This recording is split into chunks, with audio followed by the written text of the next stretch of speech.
സാക്ഷ്യം ചാനലായിട്ട് കൺവേർട്ട് ചെയ്തിട്ടുണ്ട്. അതായത് ഏത് സമയത്തും കൃപാസനം ചാനലിലേക്ക് വന്നാൽ നിങ്ങൾക്ക് 1 by 1 ആയിട്ട് സാക്ഷ്യങ്ങൾ കേട്ടുകൊണ്ടേയിരിക്കാം. അത് കൂടുതൽ ഉദ്ദേശിക്കുന്നത് കൃപാസനം ഹോസ്പിറ്റൽ മിഷൻ 2011 ആരംഭിച്ചപ്പോൾ കൃപാസനം പത്രം എല്ലാ ഹോസ്പിറ്റലിലും എത്തിക്കുക എന്നുള്ളൊരു വലിയ പ്രേക്ഷിത പ്രവർത്തനം ഉണ്ടായിരുന്നു.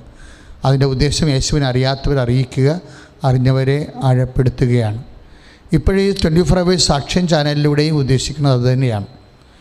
ആശുപത്രികളിൽ രോഗമായിട്ട് മല്ലടിക്കുന്നവരെ, മരുന്നും വൈദ്യശാസ്ത്രവും കൈവിട്ടവരെ, കുടുംബം നിങ്ങളോട് തന്നെ ഒരു വ്യക്തിപരമായിട്ട് നിങ്ങളെ തന്നെ കൈവിട്ടവരെ, ഒരു ഗ്രിപ്പ് ഓരോരുത്തരുമില്ലാതെ എന്ത് ചെയ്യണമെന്ന് അറിയാൻ പാടില്ലാതെ ഇരിക്കുന്നവർക്കെല്ലാം ദൈവമാണ് നിങ്ങളുടെ ഉറച്ച പാറ. നിങ്ങൾക്ക് ദൈവത്തിൽ ഏത് വിഷയമായാലും ദൈവത്തെ റിലൈസ് ചെയ്യാൻ കഴിയും. അതുള്ളതിൻ്റെ നിങ്ങളുടെ വിശ്വാസ ലെവല് വർദ്ധിപ്പിക്കാൻ വേണ്ടിയാണ് അങ്ങനെ 24 hours സാക്ഷ്യം തുടങ്ങിയിരിക്കുന്നത്. രാത്രി 1 മണിക്ക് നിങ്ങൾ നോക്കിയാലും കൃപാസനം ചാനലിൽ നിന്ന് സാക്ഷ്യം കേട്ടുകൊണ്ടിരിക്കും. കാര്യം ഇന്നലെ രാത്രി 1900 പേരാണ് സാക്ഷ്യം കേട്ടിരിക്കുന്നത്. ഇന്നലെ രാത്രി മാത്രം ഇന്നലെ 6 മണി തൊട്ട് ഇന്ന് രാവിലെ 6 മണി വരെ 1900 പേര് സാക്ഷ്യം കേട്ടിട്ടുണ്ട്. ദാറ്റ് മീൻസ് രാത്രിയും ജനങ്ങൾ ഉണർന്നിരിക്കുന്നുവെന്നതിൻ്റെ സൂചന. പകലും ഇതുപോലെ തന്നെ മനസ്സ് വിഷമം വരുമ്പോൾ, ഇപ്പം ഒരു വരുമാന മാർഗം മുട്ടി, അല്ലെങ്കിൽ നിങ്ങളുടെ ജീവിത വഴികളിൽ ഒരു ബ്ലോക്ക് വന്നു, അല്ലെങ്കിൽ നിങ്ങളുടെ പ്രാർത്ഥന കേൾക്കാത്ത ഒരവസ്ഥ വന്നു, നിങ്ങൾക്ക് നിങ്ങളെ തന്നെ കുറിച്ചൊരു ഡിപ്രീഷിയേഷൻ വന്നു. ഞാൻ പ്രാർത്ഥിച്ചാൽ ഒന്നും കേൾക്കത്തില്ല, പട്ടി ചെന്നാലുണ്ട്, പടിവാതിൽ തുറക്കുന്നു എന്നൊക്കെ സ്വയം പീഡിതമായിട്ടുള്ള ചില സ്റ്റേറ്റ്മെൻറ്റിലൂടെ നിങ്ങൾ ഉൾവലിഞ്ഞ് പോകുന്ന ഒരു സമയമുണ്ട്. ഈ സമയത്തൊക്കെ നിങ്ങളെ തിരിച്ചു കൊണ്ടുവരാൻ വിശ്വാസത്തിന് മാത്രമേ കഴിയൂ. വിശ്വാസത്തിന് മാത്രം കഴിഞ്ഞാൽ ഒരു ഉപദേശം കൊണ്ടൊന്നും കഴിയത്തില്ല, പക്ഷേ അനുഭവങ്ങൾ കൊണ്ട് കഴിയും. ഓരോ മനുഷ്യരുടെ അനുഭവങ്ങൾ, അവരെങ്ങനെയാണ് ഈ വലിയ പ്രതിസന്ധികളിലെ ദൈവത്തെ അനുഭവിച്ചത്, അതിനെങ്ങനെയാണ് അവർ ഉടമ്പടി അവരെ പ്രൊമോട്ട് ചെയ്തത്. കാര്യം ഉടമ്പടി ഒരു പക്ക പ്രോജക്റ്റ് പ്രെയറാണ്. ഞാൻ ഗൈഡഡ് മിസൈൽ, പ്രോഗ്രാംഡ് മിസൈൽ എന്നൊക്കെ പറഞ്ഞ പോലെ അതിൻ്റെ ബൈബിൾ അനുധാരികൾ ഉപയോഗിച്ചുകൊണ്ട് ഫോർമുലേറ്റ് ചെയ്തിട്ട് ഒരു പ്രോഗ്രാംഡാണ്. അത് ഒരു മിസൈൽ ആ പാലത്തിൻ്റെ ഓരോ ബീംസൊക്കെ വെച്ചുകൊണ്ട് നമ്മളതിൻ്റെ മിസൈലിൻ്റെ ദൂരവും പാലത്തിൻ്റെ അകലവും ഒക്കെ എല്ലാം വെച്ചുകൊണ്ട് പ്രോഗ്രാം ചെയ്ത് കഴിഞ്ഞിട്ട് ബട്ടൺ അമർത്തി കഴിഞ്ഞാൽ ഈ ഗൈഡഡ് മിസൈൽ നേരെ പോയി ആ ബീംസിൽ ആ പെർട്ടിക്കുലർ ടൈമിൽ പതിക്കും. അത്രയും ടെക്നിക്കലായിട്ട് പെർഫെക്റ്റ് ആയിട്ടുള്ള പ്രെയറാണ് ഉടമ്പടി. കാര്യം ഇത് മുഴുവനും ബിബ്ലിക്കലാണ്. ദൈവപിതാവ് മനുഷ്യനെ സംരക്ഷിക്കാൻ വേണ്ടി കഴിഞ്ഞ 4000 കൊല്ലങ്ങളായിട്ട് ഉപയോഗിച്ചിട്ടുള്ള, അതാത് കാലങ്ങൾ ഉപയോഗിച്ചിട്ടുള്ള പ്രത്യേകമായ സ്വർഗീയ പദ്ധതിയുടെ ഈ കാലങ്ങളിൽ മനുഷ്യൻ അനുഭവിക്കുന്ന പ്രശ്നങ്ങൾക്കുള്ള പ്രതിവിധിയായിട്ടാണ് അവൻ പറയുന്നത് പോലെ ചെയ്യുവൻ എന്നുള്ള ചെയ്വനകളിലൂടെയാണ് ഇത് പ്രവർത്തിച്ചു പോകുന്നത്. അപ്പം നിങ്ങൾ ശ്രദ്ധിക്കേണ്ട ഇതാണ്, ഉടമ്പടി അവൻ പറയണ പോലെ ചെയ്യുമ്പോൾ ആ പറയുന്ന വചനങ്ങളോട് നമുക്ക് വിശ്വാസം ഉണ്ടാകണം. കർത്താവിൻ്റെ വചനങ്ങളോട് വിശ്വാസം ഉണ്ടാകണം. പിന്നെ വചനം എന്ന് പറയുമ്പോൾ ഒരേ സമയം തന്നെ 2 ഇഫക്റ്റാണ് വചനത്തിന് വരേണ്ടത്. ഒന്ന്, വചനം നമ്മളെ വിശുദ്ധീകരിക്കണം. രണ്ടാമത്, വചനം നമ്മളെ ശക്തീകരിക്കണം. പക്ഷേ ആദ്യം ഉള്ള പ്രോജക്റ്റ് വചനം വരുന്നത് വിശുദ്ധീകരണത്തെക്കുറിച്ചാണ്.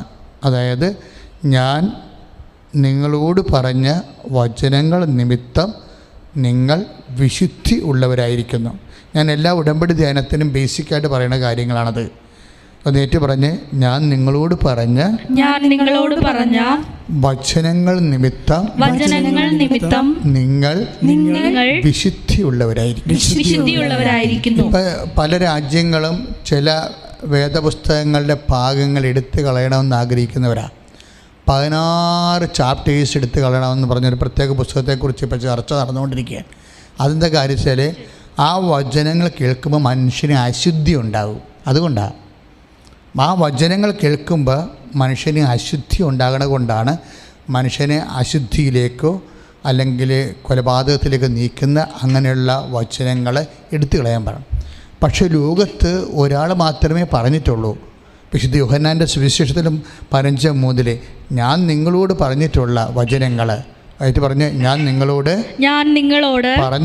പറഞ്ഞിട്ടുള്ള വചനങ്ങൾ നിമിത്തം നിങ്ങൾ വിശുദ്ധിയുള്ളവരായിരിക്കുന്നു. പ്രാർത്ഥിക്കുക. കർത്താവായ ദൈവമേ, ഓ ദിവ്യകാരുണ്യമേ, എന്നെ വിശുദ്ധീകരിക്കുന്ന അങ്ങയുടെ വചനങ്ങൾക്ക് ജീവിതം കൊണ്ട് സമർപ്പിതരാകാൻ എന്നെ സഹായിക്കണമേ. അങ്ങയുടെ വചനത്താൽ എന്നെ വിശുദ്ധീകരിക്കണമേ. കർത്താവേ, വചനം കേൾക്കുന്ന മാത്രയിൽ പാപത്തെ വെറുത്തുപേക്ഷിക്കുവാൻ എന്നെ സഹായിക്കണമേ. അതാണ് എൻ്റെ വിഷയം.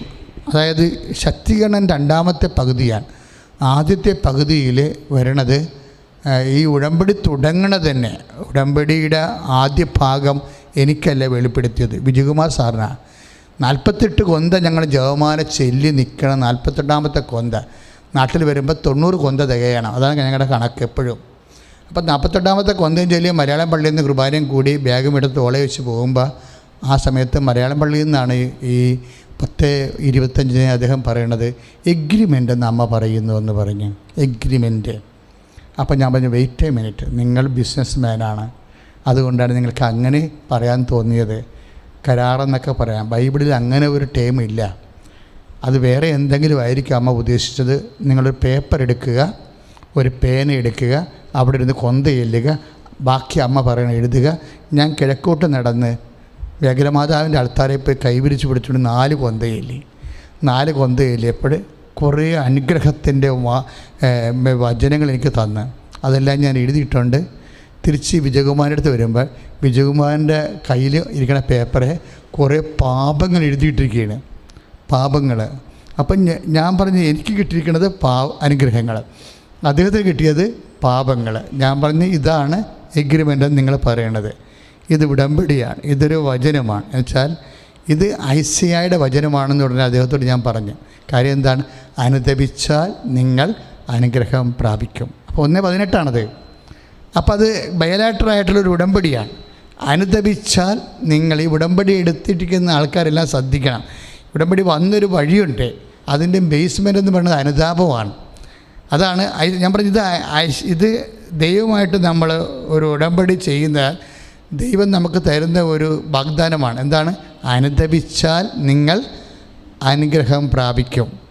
അപ്പോൾ അനുഗ്രഹം എന്ന് പറയുന്നതിനെക്കുറിച്ച് എനിക്കന്ന് അറിയത്തില്ലായിരുന്നു. പിന്നീടാണ് അമ്മ മധ്യസ്ഥം വഹിച്ച് അനുഗ്രഹത്തിൻ്റെ ഒരു രീതി പറഞ്ഞത്.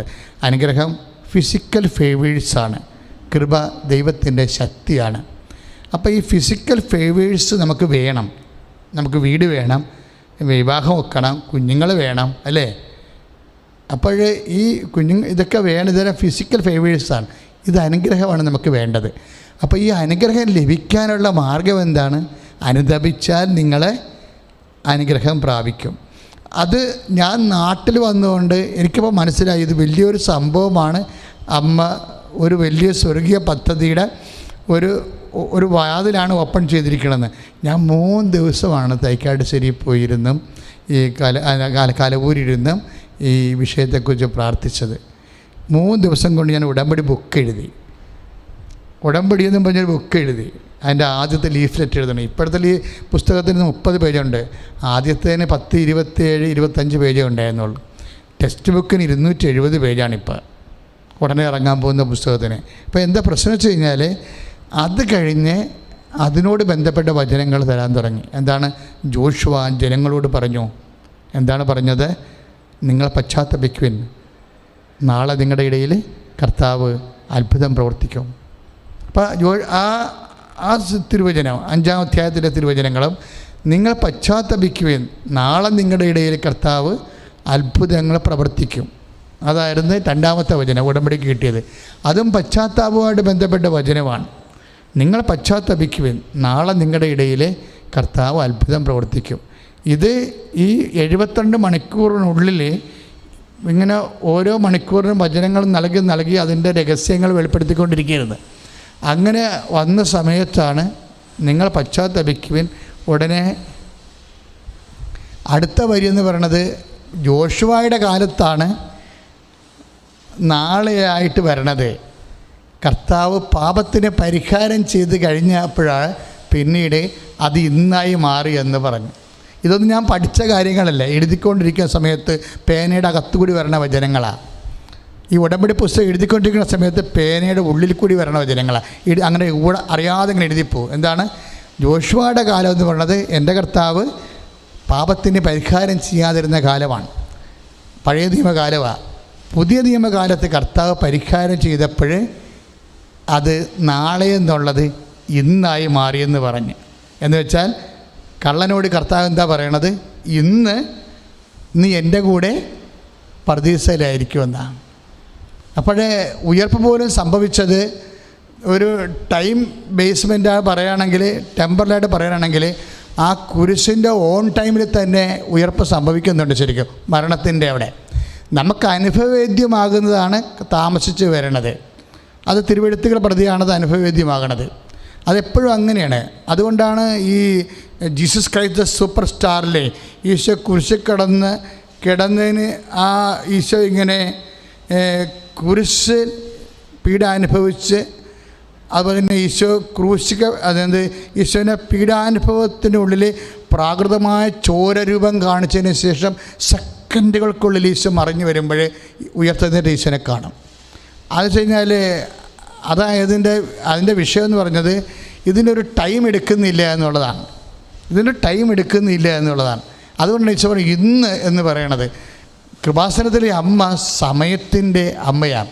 അപ്പം നീ ഉടമ്പടി ചെയ്യുമ്പോൾ ആ സെക്കൻഡ് തന്നെ ആ നിൻ്റെ അനുഗ്രഹം രൂപപ്പെട്ട് വരികയാണ്.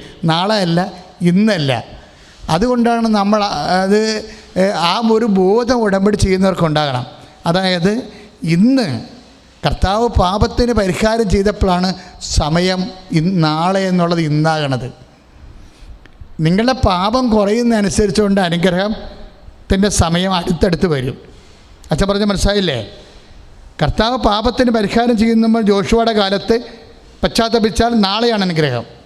നാളെ എന്ന് പറയുന്നത് ഒരു സങ്കല്പമാണ്.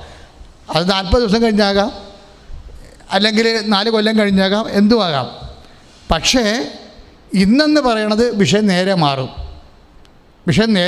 ഇപ്പം നാളെ ഏത് സമയത്തും ആകാം.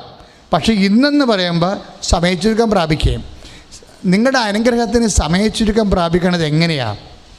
ഇപ്പം നിങ്ങളുടെ മകളുടെ കല്യാണം നടക്കണില്ല, മക്കളുണ്ടാകണില്ല എന്ന് പറഞ്ഞാൽ ഇതിന് സമയച്ചുരുക്കം പ്രാപിക്കണത് എങ്ങനെയാണ്?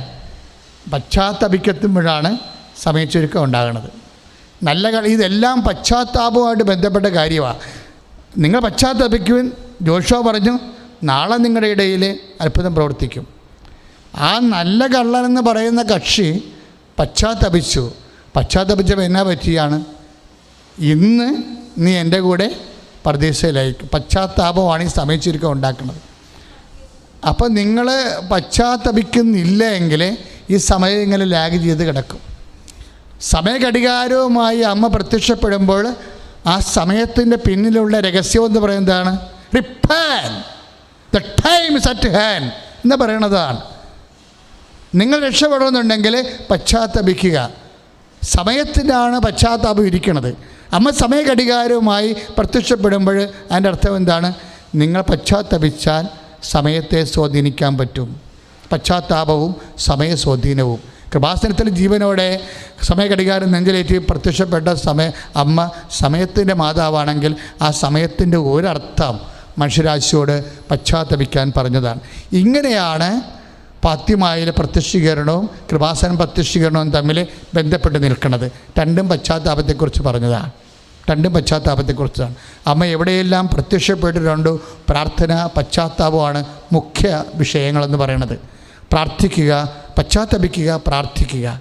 മരിയം പ്രത്യക്ഷ അപ്പാരിഷൻസിനെ കുറിച്ച് മുരിങ്ങൂർ ധ്യാനകേന്ദ്രം ഇപ്പോൾ നന്മ നിറഞ്ഞ മറിയം എന്ന് പറഞ്ഞുള്ള വലിയ ഒരു സീരിയൽ ആരംഭിക്കാൻ പോവുകയാണ്. ഞാനാണത് കൃപാസനത്തിൻ്റെ ഡയറക്ടർ എന്ന നിലയിൽ ഞാനാണ് ആ പ്രോഗ്രാം ചെയ്യണത്. അപ്പോൾ എനിക്ക് ഞാനും ജോമോൾ ഒരുമിച്ച് ഇരുന്ന് പഠിച്ച് ഓരോ അപ്പാരിഷൻ നോക്കി വന്നപ്പോൾ എല്ലാ അപ്പാരിഷൻസും ഞങ്ങൾ 22 അപ്പാരിഷൻസ് എടുത്ത് 22 അപ്പാരിഷൻസിനും പറഞ്ഞ മെയിൻ സംഭവം എന്താ? അമ്മയുടെ പ്രത്യക്ഷീകരണം പറഞ്ഞത് എന്താ? ഒന്ന് പശ്ചാത്തപിക്കുക, രണ്ടാമത്തത് എന്താ പറയണത്? പ്രാർത്ഥിക്കുക. അതുതന്നെയാണിത്. സമയം പശ്ചാത്തപിക്കുക, ദുരന്തമുണ്ടാകാൻ പോണ്, പ്രാർത്ഥിക്കുക. ഈ ദുരന്തങ്ങളിൽ നിന്ന് പോലും രക്ഷപ്പെടാനുള്ള സംഭവം പശ്ചാത്താപം തന്നെയാണ്. അമ്മയുടെ ദുരന്തം അനൗൺസ് ചെയ്തതിന് ശേഷം ഉണ്ടായതാണ് സുനാമി, അതിനുശേഷം ഉണ്ടായാണ് ചിക്കൻ ഗുനിയ, അതിനുശേഷം ഉണ്ടായിരുന്ന നിപ്പ വൈറസ്, അതിനുശേഷം ഉണ്ടായിരുന്ന കോവിഡ്, അതിനുശേഷം അതിൻ്റെ കൂടെ ഉണ്ടായിരുന്ന പ്രളയം. ഈ നിരന്തര പ്രളയത്തിൻ്റെ എല്ലാത്തിൻ്റെ ഉദ്ദേശം എന്ന് പറയുന്നത് മനുഷ്യൻ്റെ പശ്ചാത്താപമാണ്. പക്ഷേ പശ്ചാത്താപം ആര് പശ്ചാത്തപിക്കുന്നോ ആ വ്യക്തിക്കാണ് അതിൻ്റെ അനുഗ്രഹമായിട്ട് വരണത്. പ്രാർത്ഥിക്കുക. കർത്താവായ ദൈവമേ പശ്ചാത്താപത്തിലൂടെ സമയച്ചുരുക്കം ഉണ്ടാക്കുവാനും പശ്ചാത്താപത്തിലൂടെ അനുഗ്രഹം പ്രാപിക്കുവാനും ഞങ്ങൾക്ക് കാഴ്ചകൾ നൽകണമേ.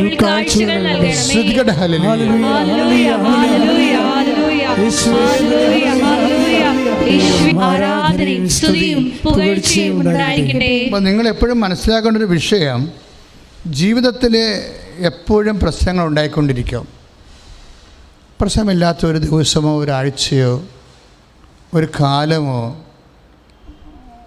ഒരിക്കലും ഉണ്ടാകത്തില്ല. അതോ ഉണ്ടായാൽ തന്നെ അത് ദൈവം ഉദ്ദേശിക്കുന്നത് എന്തുമാത്രം മാക്സിമം ഈ കാലത്ത് പ്രാർത്ഥിക്കാൻ പറ്റും. അല്ലാതെ വേറെ ഒരു ഉദ്ദേശമില്ല. നിങ്ങളെ കൊത്തു നോവിക്കാനോ അല്ലെങ്കിൽ നിങ്ങളെ വേദനപ്പെടുത്താനോ സങ്കടപ്പെടുത്താനോ കടത്തിൽ വരയ്ക്കാനോ ഒരു കാര്യം. ദൈവം ഒരു സാഡിസ്റ്റ് അല്ല. പിന്നെ നമ്മളെ സഭാപ്രസംഗിയൊക്കെ പറയുന്ന പോലെ 7:29 പറയത്തില്ല, ദൈവം മനുഷ്യനെ സരള ഹൃദയനായിട്ട് സൃഷ്ടിച്ചു, അവൻ്റെ സങ്കീർണമായ പ്രശ്നം അവൻ്റെ തന്നെ സൃഷ്ടിയാണെന്ന് പറയും. അപ്പോൾ സെൽഫ് ക്രിയേറ്റഡ് ആയിട്ടുള്ള കുറേ പ്രോബ്ലംസ് ഉണ്ടാകും. അതിൻ്റെ എല്ലാത്തിൻ്റെയും ബേസ് എന്ന് പറയുന്നത് ഈഗോ ആയിരിക്കും, വേറെ ഒന്നുമില്ല. മനുഷ്യന് സെൽഫ് ക്രിയേറ്റഡ് നമ്മുടെ കൊണ്ടാകുന്ന പ്രശ്നങ്ങളിലെ ഒരു 70% സെൽഫ് ക്രിയേറ്റഡ് ആയിട്ടുള്ള പ്രോബ്ലംസാണ് എല്ലാം. അതിൻ്റെ പിന്നിലുള്ള സത്യങ്ങളെല്ലാം ഈഗോ ആയിരിക്കും. ഇത് ഈഗോയുടെ പ്രതിവിധി എന്ന് പറയുന്നത് എപ്പോഴും എളിമപ്പെടലാണ്. എളിമപ്പെടലേ എപ്പോഴും നമ്മൾ ശ്രദ്ധിക്കണം. ഈ ഉടമ്പടി എളിമയും തമ്മിൽ ഭയങ്കര ബന്ധമുണ്ട്. നമ്മൾ എളിമപ്പെടാൻ തീരുമാനിച്ചു കഴിഞ്ഞാൽ ഈ അനുഗ്രഹം പെട്ടെന്നാകും. ദൈവത്തിന് പ്രവർത്തിക്കാൻ പറ്റുന്ന ഒരു ഫോർമാറ്റായിട്ട് നമ്മൾ ചേഞ്ച് ചെയ്യും. നമ്മൾ ഒന്ന് പ്രാർത്ഥിക്കുക. കർത്താവായ ദൈവമേ ഉടമ്പടി എടുത്തിട്ടുള്ള എല്ലാ മക്കൾക്കും സ്വയം വിനയപ്പെടാനുള്ള എളിമപ്പെടാനുള്ള അനുഗ്രഹം നൽകണമേ. സ്തുതിക്കട്ടെ. ഹല്ലേലൂയ.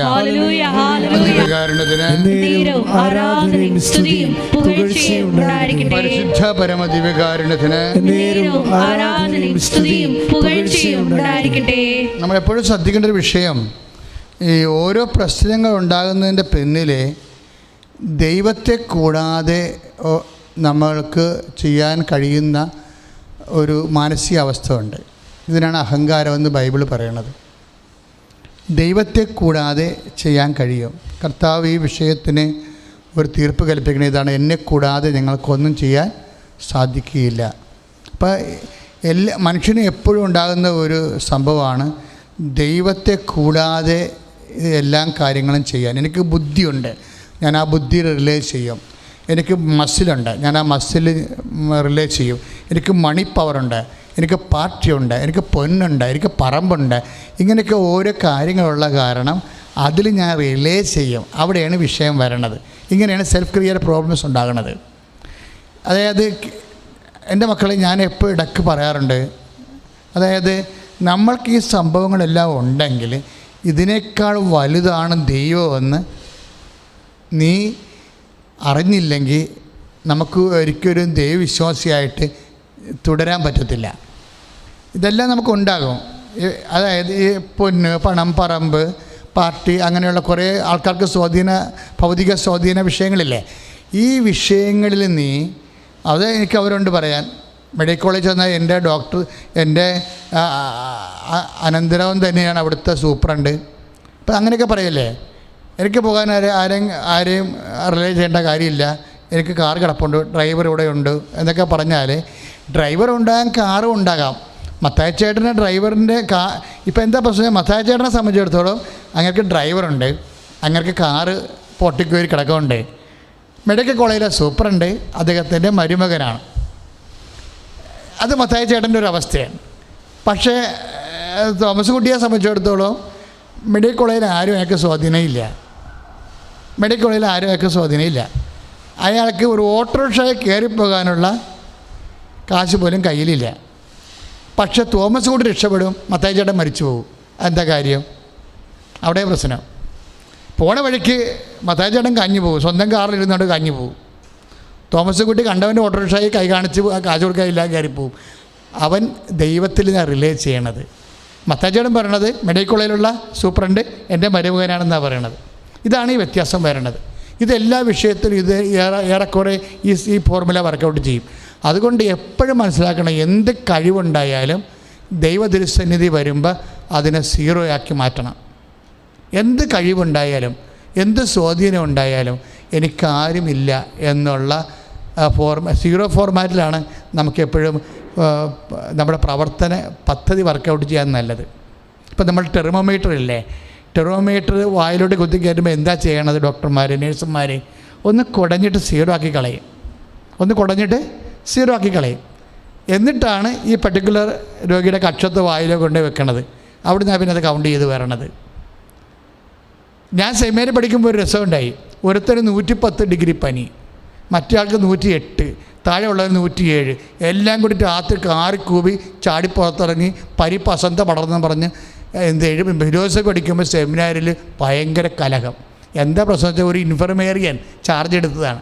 അവന് ടെർമോമീറ്റർ വെക്കാൻ അറിയാൻ പാടില്ല. ആദ്യത്തിൻ്റെ വായിക്കൊണ്ടേ വെച്ച് അവൻ തൂത്തേച്ച് അടുത്തതിന് വായിക്കൊണ്ടേ വെച്ചു. അവൻ കുടയാൻ മറന്നുപോയി. അപ്പോൾ ഓരോരുത്തർ വെക്കുന്നതനുസരിച്ച് 102, 103 എന്ന സാധനം കയറിക്കൊണ്ടിരിക്കുക. ഈ പ്രാർത്ഥനയിൽ വരുന്ന ഒരു വിഷയം, ഈ സാധനം കുടഞ്ഞ് സീറോ ആക്കി കളയണം. എനിക്ക് പണമില്ല, ഉണ്ടെങ്കിൽ ഞാനത് വലിയ കാര്യമായിട്ട് കരുതണില്ല. എനിക്ക് ആരോഗ്യമില്ല, ഉണ്ടെങ്കിലും ഞാനത് കാര്യമായിട്ട് കരുതണില്ല. എനിക്ക് സ്വാധീനമില്ല, ഉണ്ടെങ്കിലും ഞാനത് കാര്യമായിട്ട് കരുതണില്ല. എൻ്റെ കർത്താവിന് തന്നെയാണ് ഒന്നാം സ്ഥാനം. അതായത് ആദ്യം തന്നെ കുടഞ്ഞ് സീറോ ആക്കി കളയണം. അതാണ് ഈ ഉടമ്പടി പോലും രക്ഷപ്പെടാനുള്ള മാർഗ്ഗം. ഇത് വിനയത്തിൻ്റെ മാർഗ്ഗമാണിത്. ആരുടെയും ആസ്തി സംഭവം നമ്മൾ തുടങ്ങരുത്, ഒന്നിൻ്റെയും ആസ്തി തുടങ്ങരുത്. നമ്മുടെ ആസ്തി എന്ന് പറയുന്നത് കർത്താവ് മാത്രമാണ്. ശ്രുതികട്ടെ ഹല്ലേലൂയ, ഹല്ലേലൂയ, ഹല്ലേലൂയ, ഹല്ലേലൂയ.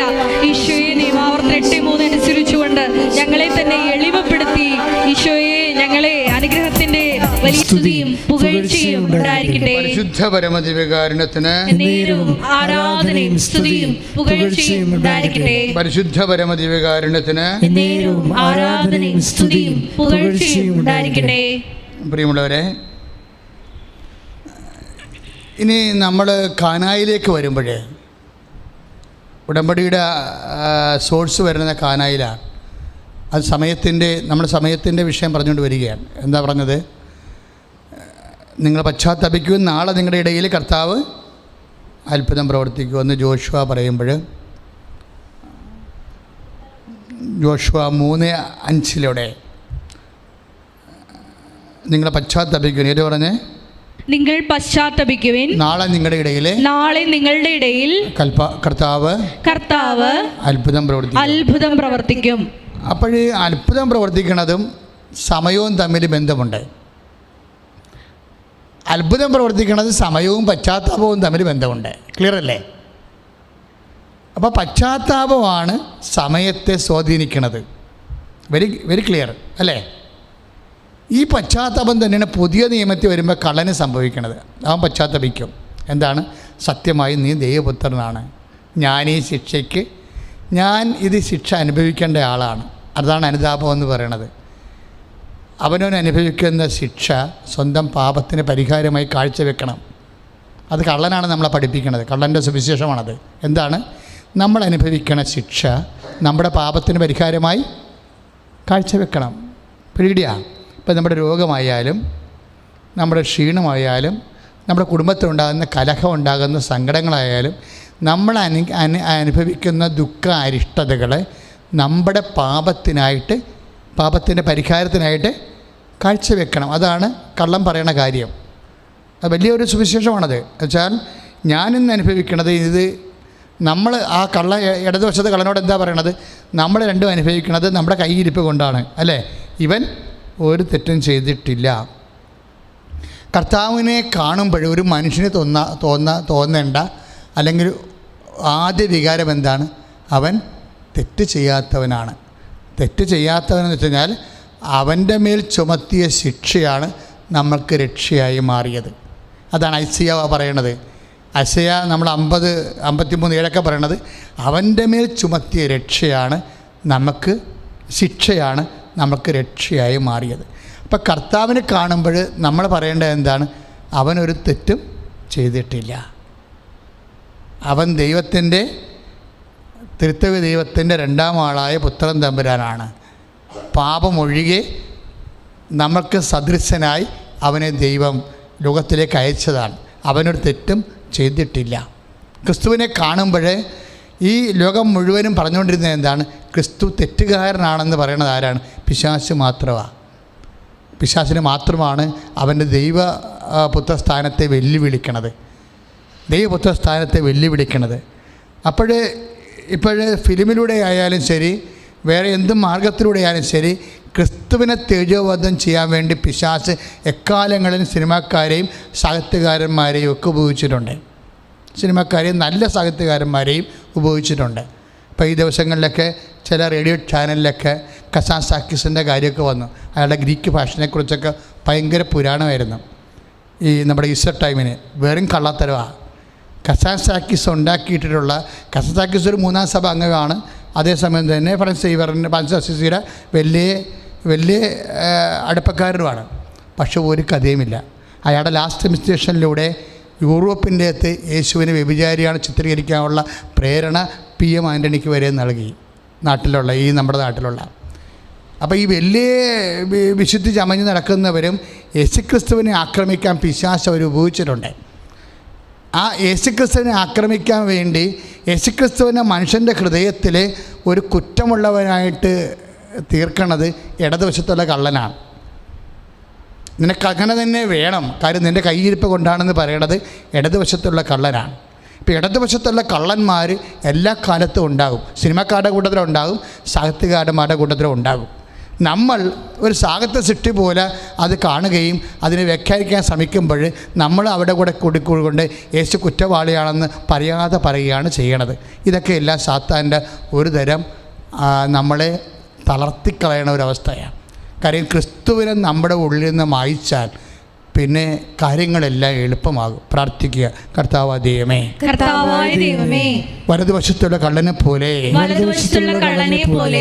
എൻ്റെ ഹൃദയത്തിലെ അങ്ങ് ജ്വലിച്ചു നിൽക്കുവാൻ എന്നെ സഹായിക്കണമേ. സ്തുതിക്കട്ടെ. ഹല്ലേലൂയ.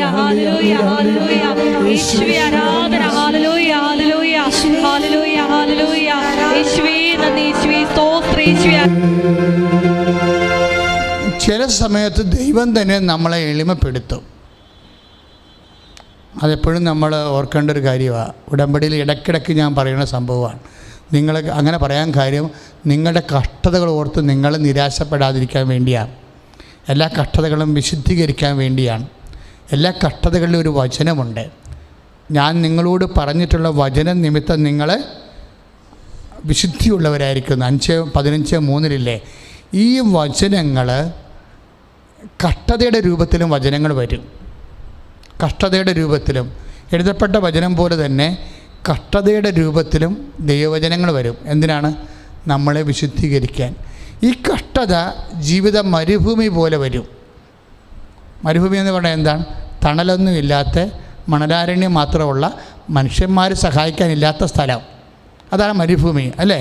അപ്പോൾ മരുഭൂമി നമ്മുടെ ജീവിതത്തിൽ മരുഭൂമി വരും. എന്ന് വെച്ചാൽ സഹായിക്കാൻ ആരുമില്ല. അപ്പോൾ ഇന്നലെ ഈ ദിവസങ്ങളിൽ ഒരു നേഴ്സ് ഒരു രസകരമായ സാക്ഷ്യം പറഞ്ഞു. അവർ പറഞ്ഞ സാക്ഷി ഇതാണ്. അവർ നേഴ്സിംഗ് ട്യൂട്ടറാണ് കോഴിക്കോട്. അത് നല്ലവണ്ണം ഓടുന്നുണ്ട് ആ സാക്ഷ്യം. 37,000 ആയി ഇപ്പോൾ. അവരുടെ സാക്ഷ്യം, അവിടെ ഭർത്താവ് മരിച്ചുപോയി, നല്ല സാമ്പത്തികമായ കടങ്ങളാണ്. അപ്പോൾ കുഞ്ഞുങ്ങളെ പഠിപ്പിക്കാനും പ്രയാസമാണ്. അവരുടെ പല കാര്യങ്ങളും അവർ വാടകയ്ക്ക് താമസിക്കുക, വാടക കൊടുക്കാൻ പോലും അവർക്ക് പ്രയാസം പെടുന്നവർ, കടങ്ങളുള്ള കാരണം കിട്ടുന്ന കാശൊക്കെ കടത്തിന് മാറുമ്പോൾ വാടക കൊടുക്കാൻ പ്രയാസപ്പെടും. ഇവർക്ക് ഒരു സ്ഥലമുണ്ട്, കാട്ടിൽ അരികിലാണ് സ്ഥലം. അത് ആദിവാസികളുടെ ആഭിചാര ഭൂമിയാണ്. പണ്ട് കോഴിവെട്ടൊക്കെ ഉണ്ടായിരുന്ന ആദിവാസികളുടെ ആഭിചാര ഭൂമിയാണ്. അതുകൊണ്ട് മന്ത്രതന്ത്രങ്ങളും മന്ത്രവാദങ്ങളും നടത്തിയിരുന്ന സ്ഥലമാണ്. അപ്പോൾ ഈ സ്ഥലത്ത് ഇത് വിൽക്കാനായി പറ്റണില്ല, ആരും എടുക്കണമില്ല. അപ്പോൾ ഇവരെന്നാ ചെയ്യും, അവർ കടത്തിലുമാണ്, അവർ വാടകയ്ക്കും താമസിക്കുകയാണ്, അവരുടെ സ്ഥലം വിൽക്കാനും പറ്റണില്ല, ഒരു വീട് വാങ്ങിക്കാൻ പറ്റണില്ല, പിള്ളേരുമൊക്കെ വലുതായി വരുന്നു, ഭർത്താവ് മരിച്ചു പോയി. ഇങ്ങനെ ഒറ്റ പെണ്ണ് ജീവിതത്തോട് ഫൈറ്റ് ചെയ്ത് ജീവിക്കുക. പക്ഷെ ഫൈറ്റ് ചെയ്തിട്ട് തളരുകയാണ് ഇവർ. കാര്യം വീണ്ടും വീണ്ടും കടം കൂടുകയാണ് ഇവരുടെ. അങ്ങനെ കടം കൂടിയപ്പോൾ അവർ ഒറ്റയ്ക്ക് അവിടെ നിന്ന് വണ്ടി കയറി ഇവിടെ വന്ന് ഉടമ്പടി ചെയ്ത്. കാര്യം ഇന്നിപ്പോൾ നമ്മൾ നോക്കിയാൽ കേരളത്തിൽ നിന്നൊക്കെ മനസ്സിലാകും, ഉടമ്പടി അല്ലാതെ ഒരു പരിഹാരം ഇന്ന് ഓരോരുത്തരും കിട്ടണില്ല ശരിക്കും. കാര്യം ഇത്രയും പക്കായായിട്ട് പ്രവർത്തിക്കുന്ന ഇത്. പിന്നെ ഞാനെന്തിനാണ് ഇങ്ങനെ ക്ലാസ്സിലെടുക്കണമെന്ന് ചോദിച്ചു കഴിഞ്ഞാൽ, ഉടമ്പടി ഉഴപ്പി ചെയ്യുന്നവരുണ്ട് ഒത്തിരി. അതാണ് അവർക്ക് പണി കിട്ടുന്നത്. ഉടമ്പടി ഉഴപ്പി ചെയ്തില്ലെങ്കിൽ ഇത് ഷാർപ്പ് പ്രോജക്റ്റാണ് ശരിക്കും. അപ്പോൾ ഇവർ വന്നിട്ട് ഇവർ കൃത്യമായിട്ട് സംഭവം ചെയ്യും. ഇവർ ചെയ്തിട്ട് ഇവിടെ വന്നപ്പോൾ മാതാ ഇവരോട് വേറൊരു കാര്യം പറഞ്ഞു. ഉടമ്പടി ചെയ്ത് കഴിഞ്ഞപ്പോൾ, നീ ഇത്തിരി മണ്ണെടുത്തുകൊണ്ട് പോകാൻ പറഞ്ഞു. കൃപാസനത്തിൻ്റെ അൽത്താറ എൻ്റെ അരികിൽ നിന്ന് ഇത്തിരി മണ്ണെടുത്തുകൊണ്ട് പോകാൻ പറഞ്ഞു. അപ്പോൾ അങ്ങനെ ഒത്തിരി പേര് മണ്ണെടുത്തുകൊണ്ട് പോകുമായിരുന്നു പണ്ട്. അപ്പോൾ ഇവിടെ ഇപ്പോൾ എല്ലാം ടൈൽസ് ആയത് കാരണം ഞങ്ങൾ മണ്ണ് എടുക്കാൻ വേണ്ടി മാത്രം ഒരു കൊത്തളം ഉണ്ടാക്കിയിട്ട് അവിടെ ഗ്ലാസ് ഇട്ട് വെച്ചിരിക്കുക. കാര്യം ഇവിടെ എല്ലായിടത്തും ഇപ്പോൾ ടൈൽസ് ഇട്ടിരിക്കണ കാരണം മണ്ണ് കിട്ടത്തില്ല. ഇവരെന്ത് ചെയ്ത് ഇവിടുന്ന് മണ്ണ് വടിച്ചെടുത്തുകൊണ്ട് പോയിട്ട്, കാര്യം അമ്മ പ്രത്യക്ഷപ്പെട്ട സ്ഥലമല്ലേ, അപ്പോൾ ആ ഒരു വിശുദ്ധി ഉണ്ടാകും. ആഭിചാര ശക്തികളോട് സർപ്പത്തിൻ്റെ തല തകർത്ത അമ്മയുടെ പ്രത്യക്ഷീകരണ ഭൂമിയിൽ നിന്ന് ഒരു മണ്ണെടുത്താൽ തീർച്ചയായിട്ടും ആഭിചാര ശക്തികളെ എതിർക്കാൻ പറ്റും എന്ന് അവരുടെ ഉള്ളിൽ പരിശുദ്ധാത്മ കൊടുത്ത ഒരു സംഭവമാണ്. ഈ നേഴ്സ് മണ്ണെടുത്തുകൊണ്ട് പോയി. ഇവരെന്താ ചെയ്തെന്ന് വെച്ച് കഴിഞ്ഞാൽ, ഇവർ മകൻ്റെ കൂടെ ഡ്രൈവ് ചെയ്ത് ഈ കാട്ടിലെ ഭൂമിയിലേക്ക് പോകും. കോഴിക്കോട് നിന്ന് പോയി അവിടെ ചെന്നിട്ട് ഒറ്റക്കാണ് അവർ പോണത്. മകനുമുണ്ട്, മക്കളുമുണ്ട്. ഇതിൽ അമ്മയും മക്കളും കൂടി കാട്ടിൻ്റെ അരികളുടെ ഭൂമിയിൽ അവർ വിൽക്കാൻ ഈ ആഭിചാര ഭൂമിയിൽ നിന്ന് മണ്ണെടുക്കും. അവിടെ മണ്ണെടുത്തിട്ട് കൃപാസനത്തിലെ മണ്ണുമായിട്ട് കുഴച്ച് കഴിഞ്ഞിട്ട് ഇവർ 2 തിരി കത്തിച്ച് വെക്കും. അവിടെ ഒരു നീലത്തിരിയും, ഉടമ്പടി ചെയ്ത ഒരു നീലത്തിരിയും ഒരു പച്ചത്തിരിയും കത്തിച്ച് വെക്കും. കത്തിച്ച് വെച്ചിട്ട് അമ്മയും മക്കളും കൂടി ഈ കാട്ടിലെ പറമ്പിൽ മുട്ടയിൽ നിൽക്കും. മുട്ടയെന്ന് വിശ്വാസ പ്രമാണം ചൊല്ലും. കാര്യം വേറെ മാർഗ്ഗമില്ല, ജീവിക്കാൻ വേറെ മാർഗ്ഗം. ഈ പറമ്പ് വിറ്റ് മാറിയാൽ മാത്രമേ അവർക്ക് വാടക മാറ്റിയിട്ട് സ്വന്തമായിട്ട് ഭൂമി മേടിച്ച് വീട് വെക്കാൻ പറ്റത്തുള്ളൂ. അപ്പോൾ ഇവർ ചെയ്യണമെന്ന് വെച്ചാൽ ഒരു പച്ചത്തിരിയും ഒരു നീലത്തിരിയ കൂടി ഉടമ്പടി തിരികളെ കത്തിച്ച് വെക്കും. കത്തിച്ച് വെച്ചിട്ട് ഈ കത്തിച്ച തിരികളുടെ നടുക്കാണ് ഈ കൃപാസനത്തിലെ മണ്ണും ആ മണ്ണും കൂടി കുഴച്ച് തിരുമിയിട്ട് നടുക്ക് വെക്കും. നടുക്ക് വെച്ചിട്ട് ഇവർ 2-3 പേരും കൂടി മുട്ടയെന്ന് വിശ്വാസ പ്രമാണം ചെല്ലും. വിശ്വാസ പ്രമാണം ചൊല്ലിക്കൊണ്ട് നിൽക്കെ ഈ തിരി 2 കൂടി കത്തി ആളിഗോളമാകും. ഇത് തിരി 2 കൂടി കത്തി ആളിഗോളമാകുമ്പോൾ ഇവർ നോക്കുമ്പോൾ അമ്മ അതിൻ്റെ ഉള്ളിൽ നിന്നുകൊണ്ട് കൈ ഉയർത്തി പ്രാർത്ഥിക്കുന്നത് ഇവർ കാണും. അവർ കിട്ടിയ സമയത്ത് ആ ഫോട്ടോയൊക്കെ എല്ലാം ഓഫീസിൽ കഴിഞ്ഞ ആഴ്ച കൊണ്ട് തന്നിട്ടുണ്ട്. പക്ഷെ അമ്മയുടെ രൂപം കണ്ടില്ലെന്നാണ് എനിക്കും തോന്നുന്നത് അതിൻ്റെ അകത്ത്. പക്ഷെ അവർ പറഞ്ഞത് അവർ നോക്കുമ്പോൾ അമ്മയുടെ രൂപം ഉണ്ടായിരുന്നെന്നാണ് അവർ പറഞ്ഞിരിക്കുന്നത്. സാക്ഷ്യത്തിൽ കിടപ്പുണ്ടത് അമ്മയുടെ രൂപം നിൽക്കുന്നത്. പക്ഷേ ഇതോടുകൂടി ഒരു പേടിച്ചെങ്കിലും ഈ സംഭവം നടന്നെങ്കിലും പിന്നെ ഒറ്റ ആഴ്ചക്കുള്ളിൽ ആ ഭൂമി മൊത്തം വിറ്റുമാറുകയും ചെയ്ത് അവർക്ക് പുതിയ വീടും കിട്ടി, പുതിയ ഭൂമിയും മേടിച്ച് പുതിയ വീടും കിട്ടി, വാടക ഒഴിഞ്ഞ്.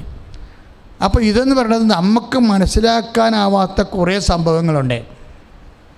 എന്ന് വെച്ചാൽ ഒന്നാമത്തെ ഈ നേഴ്സ് രക്ഷപ്പെട്ടെന്ന് വെച്ച് കഴിഞ്ഞാൽ നേഴ്സിൻ്റെ വിശ്വാസം സിമ്പിൾ ഫെയ്ത്താണ്.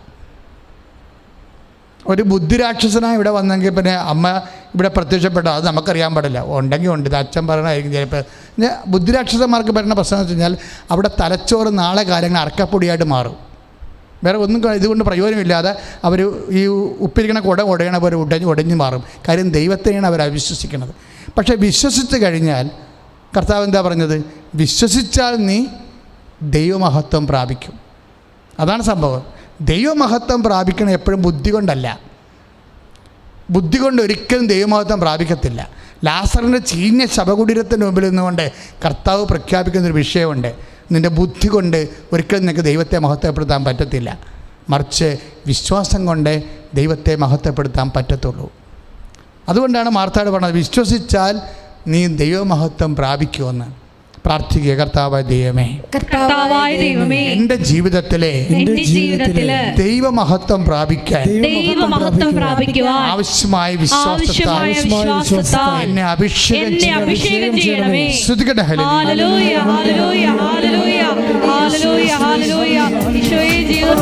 പരിശുദ്ധ പരമദിവ്യകാരുണ്യത്തിന് പരിശുദ്ധ പരമദിവ്യകാരുണ്യത്തിന് പരിശുദ്ധ പരമദിവ്യകാരുണ്യത്തിന്.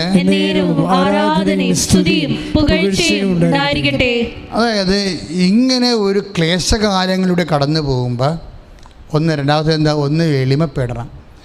എളിമപ്പെട്ട് കഴിഞ്ഞാൽ എന്താണ്, ഈ വലതുവശത്തെ കള്ളനാണ് പറയണത്. എന്താണ്? അയാൾ എളിമപ്പെട്ട ഉടനെ. കാര്യം നമ്മൾ ഈ ശിക്ഷ അനുഭവിക്കുന്നത് നമ്മളുടെ കൈയിരിപ്പ് കൊണ്ടാണ്. അപ്പം നിങ്ങൾ അനുഭവിക്കുന്ന എന്ത് പ്രയാസമായാലും അത് നമ്മളുടെ പാപത്തിന് പരിഹാരമായിട്ട് നമ്മളത് മാറ്റണം. അതാണ് നല്ല കള്ളൻ ചെയ്യണത്. അതുകൊണ്ട് കാഴ്ചവെക്കണം. അതിനകത്ത് നിരാശപ്പെടുകയോ സങ്കടപ്പെടുകയോ ചെയ്യരുത്. നിരാശപ്പെടുകയും സങ്കടപ്പെടുകയും ചെയ്യണത് ഇടതുവശത്തെ കള്ളനാണ്. വലതുവശത്തെ കള്ളന് നിരാശയും സങ്കടമില്ല. വലതുവശത്തെ കള്ളൻ അപ്പോഴും പറയണത് ഇത് നമ്മുടെ കൈയിരിപ്പ് കൊണ്ടുണ്ടായ പ്രശ്നങ്ങളാണ്. അതിനെന്തിനാണ് ദൈവത്തെ കുറ്റം പറയണത്? അവൻ പരിശുദ്ധനാണ്, കുറ്റമില്ലാത്തവനാണെന്ന് പറയും. അത് ഭയങ്കരമായൊരു പ്രഖ്യാപനമാണ്. ഈ പ്രഖ്യാപനത്തോടു കൂടി നല്ല കണ്ടലിൻ്റെ സമയത്തെ ദൈവം ചുരുക്കും. പറഞ്ഞ മനസ്സിലായില്ലേ? കർത്താവ് തിരിയാൻ പറ്റാത്തൊരു സമയമാണത്. കാര്യം ഒരു കൊട്ട മുൾക്കിരീടം തലയോട്ട് തുളച്ചകത്ത് കയറിയിട്ട് കറുത്ത ചോര കണ്ണിക്കൂടി ഒഴുകിയിട്ട് അവൻ വീണത് കാരണം മണ്ണും കപ്പി ഇരുന്നിട്ട് ശ്വാസവും പോയി അവൻ ഡീഹൈഡ്രേഷൻ ചെയ്ത ശരീരമാണ് കുരിശ കിടക്കണത്. ഈ വെയിൽ മുഴുവനും കൊണ്ട് 10 മണി തൊട്ട് വൈകുന്നേരം 12 മണി വരെ കുരിശ പിന്നെ കിടന്ന് 3 മണിക്കാണ് മരിക്കണത്. അപ്പോൾ ഈ സമയത്ത് എല്ലാം ഇവൻ്റെ ബോഡി ഡീഹൈഡ്രേറ്റഡാണ്. 6 മണിക്കൂറോളം ബോഡി, 9 മണിക്കൂർ ബോഡി ഡീഹൈഡ്രേറ്റഡാണ്. എന്നുവെച്ചാൽ ഉണങ്ങി വരഞ്ഞ് പ്രാകൃതമായിട്ട് ഇങ്ങനെ കണ്ണും തുറച്ചിരിക്കും. എന്നിട്ട് ഇവരിങ്ങനെ കുരിശരിങ്ങനെ കെട്ടുപോലെ കിടന്നിട്ടാണ് ഈ നല്ല കള്ളൻ്റെ സുവിശേഷം കേൾക്കുമ്പോൾ ഇവനിങ്ങനെ പതുക്കെ ഇങ്ങനെ തിരിക്കും. ആ തിരിച്ചിൽ ധ്യാനിച്ചാൽ നമ്മുടെ തല തെറിച്ചു പോകും. കാര്യം ഈ അനുതാപം കേൾക്കുമ്പോൾ ദൈവത്തിൻ്റെ തിരിച്ചിലുണ്ടല്ല, ഒരു 1.5 തിരിച്ചിലാണ്. കാര്യം ഇവൻ്റെ അവസ്ഥ 9 മണിക്കൂർ ഇവൻ ഡീഹൈഡ്രേറ്റഡാണ്. ഇവൻ്റെ തല രാത്രി മുഴുവൻ അടിച്ചും ചതച്ചും തമ്മട്ടി അടിച്ചും ചോര പോയും ഉറക്കമില്ലാതെ പ്രാകൃതമാണ്. ഇങ്ങനെ ബോഡിയും പോയി മൈൻഡും പോയി എല്ലാം തകർന്ന് തരിപ്പണമായിട്ട് ഇങ്ങനെ മരണത്തോടെ നിൽക്കുമ്പോഴാണ് യവൻ ഒരു അനുതാപം പറയണത്. ഈ അനുതാപം പറയുമ്പോൾ ദൈവം ഇങ്ങനെ തിരിഞ്ഞു വരുന്നത് കാണാം, ഒരു വല്ലാത്ത ഒരു തിരിച്ചിൽ. എന്നിട്ട് ഒരു വാക്ക് ഇങ്ങനെ നോക്കിയാൽ മതി, കർത്താവ് നോക്കിയാൽ തന്നെ അവൻ രക്ഷപ്പെട്ടേനും. പക്ഷെ അങ്ങനെയല്ല, കുറേ വാക്ക് ആവതില്ലാണ്ട് പറയും. ഇന്ന് നീ എന്നോടുകൂടെ ഭയങ്കരമായ രീതിയിൽ സ്വീകരിക്കുകയാണ്. ആദ്യത്തെ പാപക്ഷമ മനുഷ്യന് കിട്ടിക്കഴിഞ്ഞു. മനുഷ്യരാശി അവൻ്റെ പാപത്തിൽ നിന്ന് യേശുക്രിസ്തുവിൻ്റെ തിരുമരണത്താൽ വീണ്ടെടുക്കപ്പെട്ട് കഴിഞ്ഞു എന്ന് നമ്മൾ മനസ്സിലാക്കുന്നത് കർത്താവിൻ്റെ ഈ തിരിച്ചിലൂടെയാണ്. ആ നല്ല കള്ളനെന്ന് പറയുന്ന കക്ഷി ലോകത്തിലെ മുഴുവൻ പാപികളുടെ മനുഷ്യരാശിയുടെ ഏക പ്രതീകമാണ്. യേശുക്രിസ്തു എനിക്ക് വേണ്ടിയാണ് ക്രൂശിക്കപ്പെട്ടത് എന്ന് പറയുന്നതിന് പകരം അവൻ പറഞ്ഞത് അവൻ്റെ മേൽ കുറ്റമൊന്നുമില്ലെന്നാണ് പറഞ്ഞത്. അവൻ കുറ്റമില്ലാത്തവനായിട്ടും ശിക്ഷിക്കപ്പെട്ടുവെങ്കിൽ ഞാൻ എൻ്റെ കുറ്റം കൊണ്ടാണ് ശിക്ഷിക്കപ്പെട്ടത്. അവൻ്റെ പാപത്തിന് പരിഹാരം അവൻ ചെയ്യുകയും കർത്താവിൽ അതിൽ വിശ്വസിക്കുകയും ചെയ്യുമ്പോൾ ഈ മനസ്സാന്തരത്തിലേക്ക് ദൈവം തിരിഞ്ഞു വരും. തിരിഞ്ഞു വന്നിട്ട് 3 കാര്യങ്ങൾ പറയും. Today you will be with me in paradise. ഇത് സമയച്ചുരുക്കുക. കർത്താവ് അവൻ്റെ രക്തത്തിൽ ഉടമ്പടി ചെയ്തപ്പോൾ, ആ ഉടമ്പടിയിലെ ആ കള്ളം വിശ്വസിച്ചപ്പോൾ എങ്ങനെയാണ് സമയം ചുരുങ്ങിയതെന്ന് ബൈബിൾ പറഞ്ഞിട്ടാണ് കർത്താവ് മരിക്കണത്. സ്തുതിക്കട്ടെ. ഹല്ലേലൂയ, ഹല്ലേലൂയ, ഹല്ലേലൂയ, ഹല്ലേലൂയ. യേശുവേ ആരാധന. ഹല്ലേലൂയ, ഹല്ലേലൂയ, ഹല്ലേലൂയ, ഹല്ലേലൂയ, ഹല്ലേലൂയ. യേശുവേ ആരാധന ഉണ്ടായിരിക്കട്ടെ.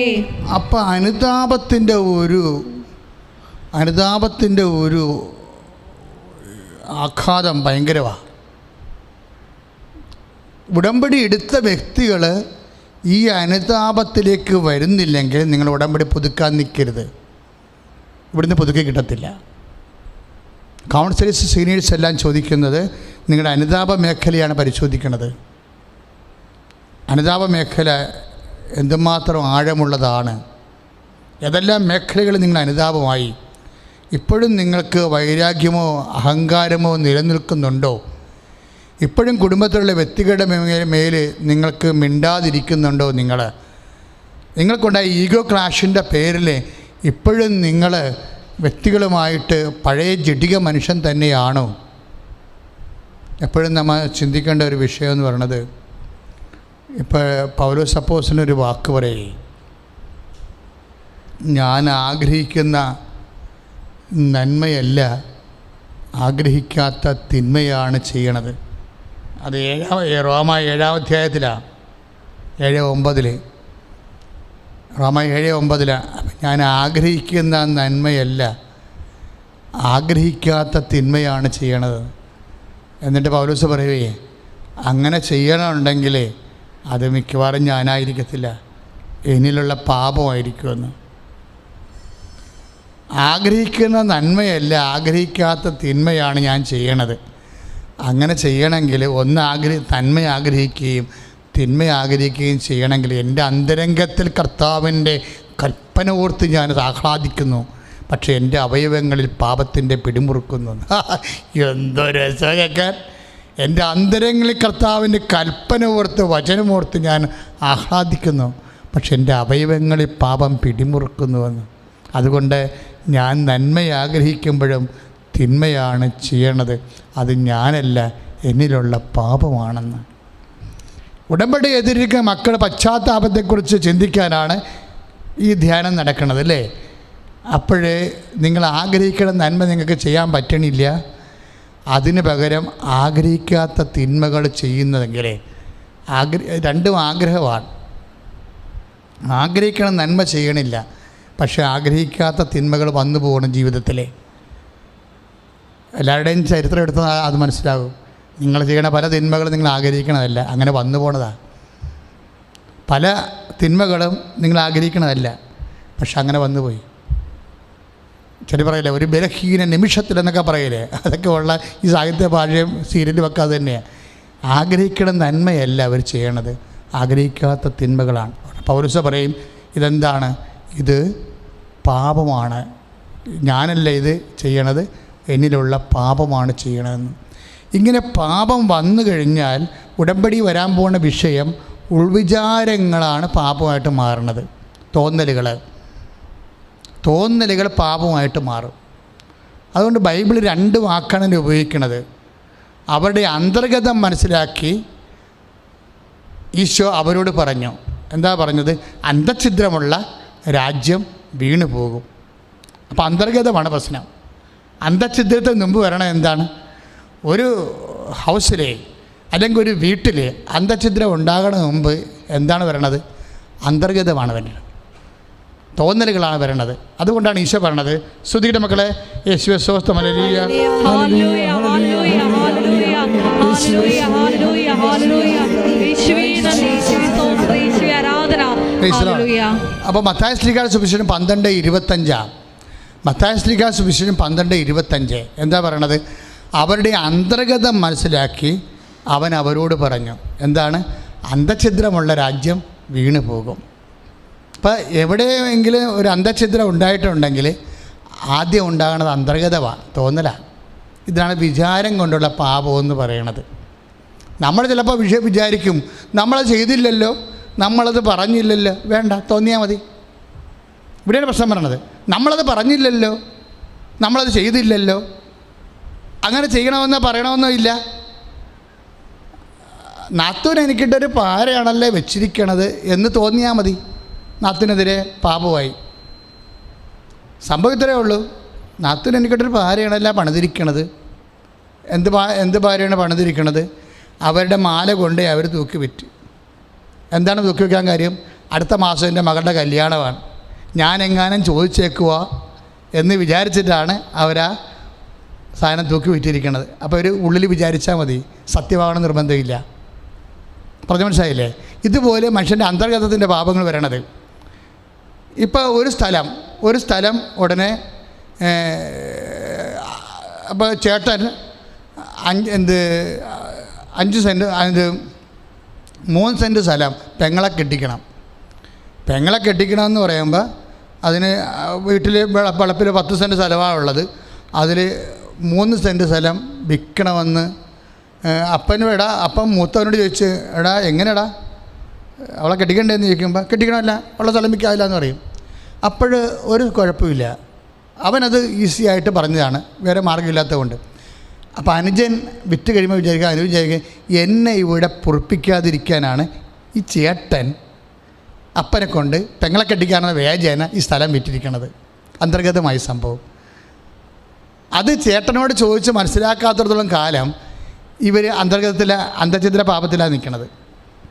കാര്യം ഒരു സാധനം ഷെയർ ചെയ്യാതെ വെക്കുന്നിടത്തോളം കാലം അത് നമ്മൾ തെറ്റായ ഒരു തെറ്റിദ്ധാരണ എന്ന് പറഞ്ഞതാണ്. ഈ അന്തർഗതം വെച്ച് കഴിഞ്ഞാൽ ഹൃദയത്തിൻ്റെ തികവിൽ നിന്ന് അധരങ്ങൾ സംസാരിക്കുന്നത് അങ്ങനെയാണ്. അന്തർഗതം വെച്ചാൽ അന്തർഗതമാണ് ഹൃദയത്തിൻ്റെ തികവെന്ന് പറയണത്. ഹൃദയത്തിൻ്റെ തികവിൽ നിന്നാണ് മനുഷ്യൻ. അങ്ങനെ വചനമുണ്ട്, ശ്രുതികട്ടെ, ഹല്ലേലൂയ ഹല്ലേലൂയ ഹല്ലേലൂയ ഹല്ലേലൂയ ഹല്ലേലൂയ യേശുവേ ആരാധന, ഹല്ലേലൂയ ഹല്ലേലൂയ ഹല്ലേലൂയ. അതായത് അവരുടെ അന്തർഗതം മനസ്സിലാക്കി എന്നുള്ള വചനം ഉൾവിചാരം 22-25 മത്തായി ശ്ലീഹായുടെ സുവിശേഷം. ഈ അന്തർഗതമാണ് ഹൃദയത്തിൻ്റെ തികവെന്ന് പറയണത്. അത് ഈ 12-34 വചനം മത്തായി ശ്ലീഹായുടെ സുവിശേഷം. ഈ മത്തായി ശ്ലീഹായുടെ 12 ഇതിൻ്റെ സ്റ്റെമ്മായിട്ട് വർക്ക് ചെയ്യണ ചാപ്റ്റർ. അതിൽ ഒന്ന് അന്തർഗതം 12-25, രണ്ടാമത്തത് 12-34 എന്താണ്? ഹൃദയത്തിൻ്റെ തികവ്. അപ്പോൾ ഒരു കാര്യം ഉടമ്പടിയിൽ ഇങ്ങനെ സംഭവിക്കാൻ സാധ്യതയുണ്ട്. ഒരു വിചാരം കൊണ്ടുള്ള പാപങ്ങൾ നിങ്ങൾ നോക്കണം. സാധാരണഗതിയിൽ വിചാരം, വാക്ക്, പ്രവൃത്തി, ഉപേക്ഷ, അങ്ങനെയാണ് പാപം വരണത്. പക്ഷെ അതിൻ്റെ അകത്ത് ഈ വിചാരം കൊണ്ടുള്ള പാപങ്ങൾ എന്താ ചെയ്യുന്നത് വെച്ച് കഴിഞ്ഞാൽ, ഇപ്പോൾ ചിലരുടെ കുമ്പസാരത്തിൽ വിചാരം എന്ന് പറഞ്ഞ ഉടനെ ഞാനിങ്ങനെ സംഭോഗ ഇച്ഛയോടുകൂടി പുരുഷനെ നോക്കിയിട്ടുണ്ട്, സ്ത്രീയെ നോക്കിയിട്ടുണ്ട്. നമ്മുടെ വിചാരം എന്ന് പറയുന്ന ആൾക്കാരുടെ പാപം പറഞ്ഞ ഇതാ എന്ന് വെച്ചാൽ ലൈംഗികമായൊരു കാര്യമേ ഉള്ളൂ. നിങ്ങൾക്കറിയാമല്ല, പാമ്പെന്ന് പറഞ്ഞാൽ നമ്മൾ എന്താ പറയണത്? മൂർഖനല്ലല്ലോ. അണലിയുണ്ട്, 8 അടി വീരനുണ്ട്, ഇല്ലേ? ചേനത്തണ്ടനുണ്ട്, വിഷപ്പാമ്പ്, മനുഷ്യൻ ചാകണ കുറേ പാമ്പുകളുണ്ട്. അപ്പം നമുക്ക് മൂർഖരെ കുറിച്ചാണ് നമ്മൾ പേടിക്കേണ്ടത്. എല്ലാത്തിനും ഇതിനെ പേടിക്കണമല്ലോ. ഇതുപോലെ നമ്മൾ വിചാരം എന്ന് പറയുമ്പോൾ ഉടനെ ലൈംഗിക വിചാരം എന്നാണ് പറയണത്.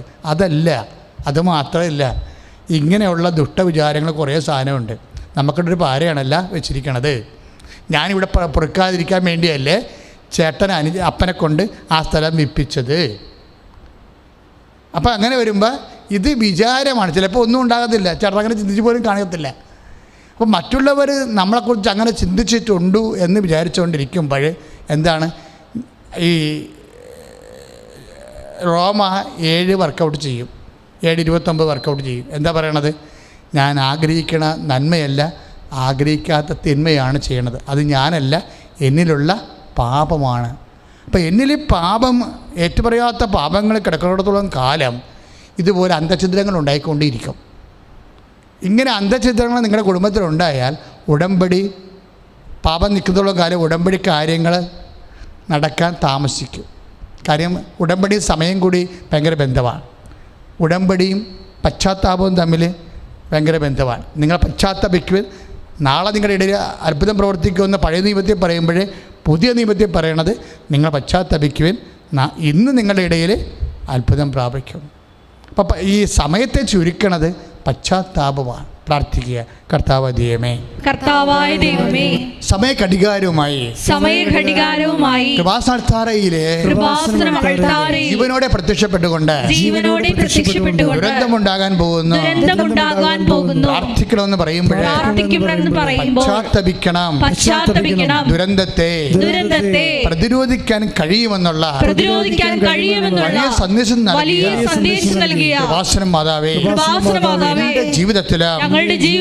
എന്റെ ജീവിതത്തിലും ഞാൻ പശ്ചാത്തപിച്ചുകൊണ്ട് അനുഗ്രഹത്തിന്റെ സമയ ചുരുക്കം പ്രാപിക്കുവാൻ എന്നെ അഭിഷേകം ചെയ്യണം.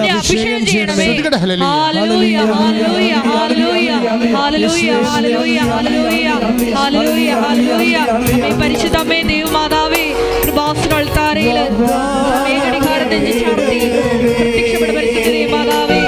പരിശുദ്ധ പരമദൈവകാരുണ്യത്തിന്